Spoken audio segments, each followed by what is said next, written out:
Hindi picture yan.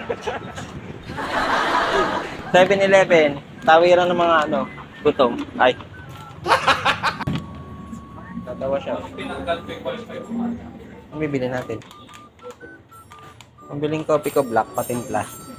Meron dito. Siomay. Saan yung siomay? Walang ano, 4.20. Siomay, 4.20. So ayun nga guys, ito yung a day in my life namin kapag ka Sabado. Kasi naglilinis kami ng mga water dispenser sa mga client namin. Bali yan nga ay lunch break na at naghanap kami ng makakainan. Kaya lang kasi kailangan naming pagkasyahin yung budget namin. Kaya dito na lang kami nag food trip sa may Kwek-Kwekan. Kwek-Kwekan? Bali ayan sa may mga fishbowlan. In-order nga lang namin yung fishbowl tapos yung tofu. Tapos meron ding pineapple juice. Bali ang total na nagastos namin is 95. So pag dinivide mo yun sa 2, bahala ka na. Morwa sana. Sobra na dami niya ninjan ko.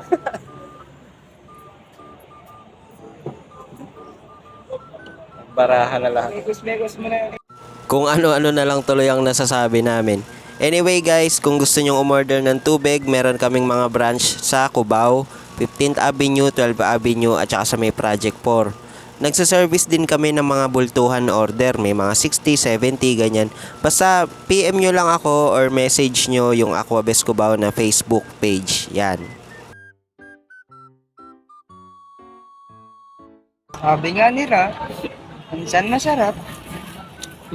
Ay, inutuntahan.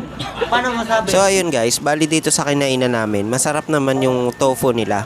Pero yung fishbowl kasi, hindi siya lumalaki. Alam mo yun, mas masarap kasi yung parang kanto style. At eto na nga, naging judger pa.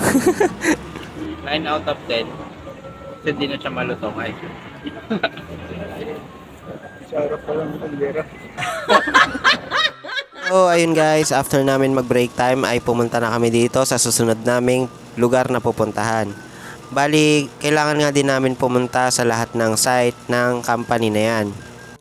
At ito na nga, sinimulan ko na ulit yung paglilinis ng mga water dispenser, pero kasama ko rin si Isaac dyan.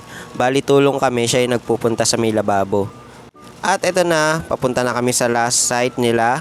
Bali, dito yan sa may Isud City. So, ayun lang guys. Salamat sa panonood.